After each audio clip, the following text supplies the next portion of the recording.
Jamais sans la grâce, une dévotion matinale qui vous connecte à la pensée de Dieu et vous donne la provision du ciel au quotidien. Bonjour chers amis, chers internautes, nouvelle journée, nouvelle provision, bienvenue dans cette dernière dévotion de cette semaine. Que Dieu vous bénisse, merci pour votre sérieux avec la parole de Dieu, votre amour pour les choses de Dieu, vos commentaires également, vos sujets de prière que vous partagez avec nous. Nous sommes une famille et en Christ, nous sommes plus que vainqueurs. Amen. Alors ce matin, nous continuons notre aventure dans Marc chapitre 5.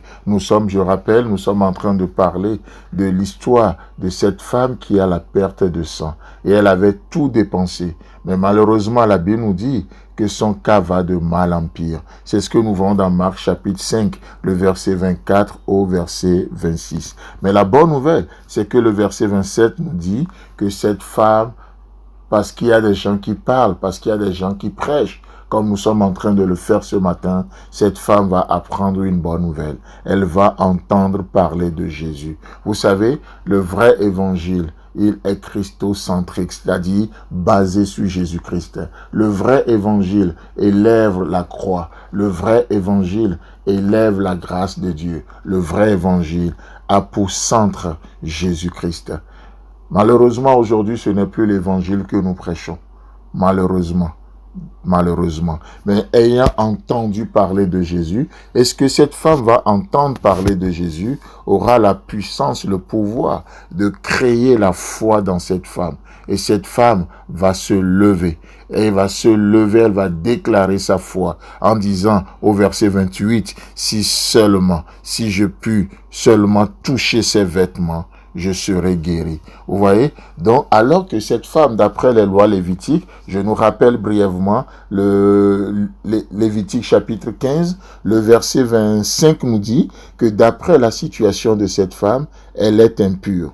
Le verset 26 nous dit que tout ce qu'elle touche est impur. Le verset 27 nous dit tout ce qui touche cette femme devient impur. Et le verset 28 nous dit que ce n'est qu'après 7 jours de guérison qu'elle sera déclarée pure. Waouh! Quelle complication! Et cette femme savait, elle savait ce qui l'attend. Mais malgré ça, elle a eu la foi et elle s'est levée. Vous comprenez mieux maintenant pourquoi le verset 27 déclare que sous couvert de la foule, elle s'approche de Jésus, se glisse derrière. Vous voyez, elle a pris des dispositions parce qu'elle savait qu'elle risquait. Si votre foi ne risque rien, il y a une forte chance que ça ne soit pas juste la foi, que ça soit juste la logique de la chair, la logique de la tradition, la logique humaine. La foi prend toujours de risques. Vous voyez, et sous couvert de la foule, elle s'approchait de lui, se glissait derrière. Et comme cela ne suffit pas, le verset 33 va ajouter, effrayée et tremblante, elle vint se jeter à ses pieds. Là, parce que Jésus va dire, quelqu'un m'a touché. Celle qui n'était personne, Jésus l'appelle quelqu'un. Jésus va dire, quelqu'un m'a touché. Et cette femme savait ce qui s'est passé. Vous voyez, c'est pour ça que le verset 33 nous dit, effrayée et tremblante, elle vint se jeter à ses pieds. Elle a pris de gros risques. Elle savait ce qu'elle risquait selon la loi mosaïque. Mais toi et moi aujourd'hui, non seulement nous ne risquons rien, bien plus, nous sommes invités. Nous sommes attendus devant Jésus. Nous ne risquons rien. Non seulement ça, mais nous sommes invités et nous sommes attendus. N'est-ce pas ce que nous voyons dans Matthieu chapitre 11, le verset 28, dans la version parole de vie, il est écrit, venez auprès de moi, vous tous qui portez des charges très lourdes et qui êtes fatigués, et moi, je vous donnerai le repos. Waouh! Non seulement nous ne prenons plus de risques, mais non seulement nous sommes invités, mais nous sommes attendus.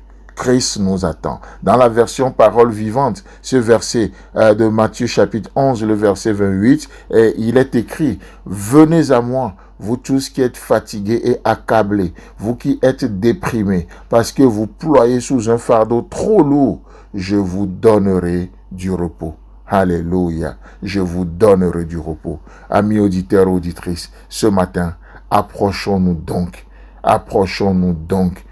auprès du trône de la grâce. Approchons-nous donc de son trône de grâce avec une grande confiance, avec une grande liberté et joyeuse assurance. Dieu nous témoignera sa bonté et sa grâce. Amen. Que Dieu vous bénisse. Nous vous souhaitons un agréable week-end. Et si Christ tarde à venir, on se retrouve la semaine prochaine. Si vous avez aimé cette émission, parlez-en à vos amis. Parlez-leur du message de la grâce et de ce qu'il fait dans vos vies. Pour un sujet de prière, une question ou pour devenir partenaire, contactez-nous au 00229 94 75 80 20. Que Dieu vous bénisse et à la prochaine. En attendant, pensez avec Dieu.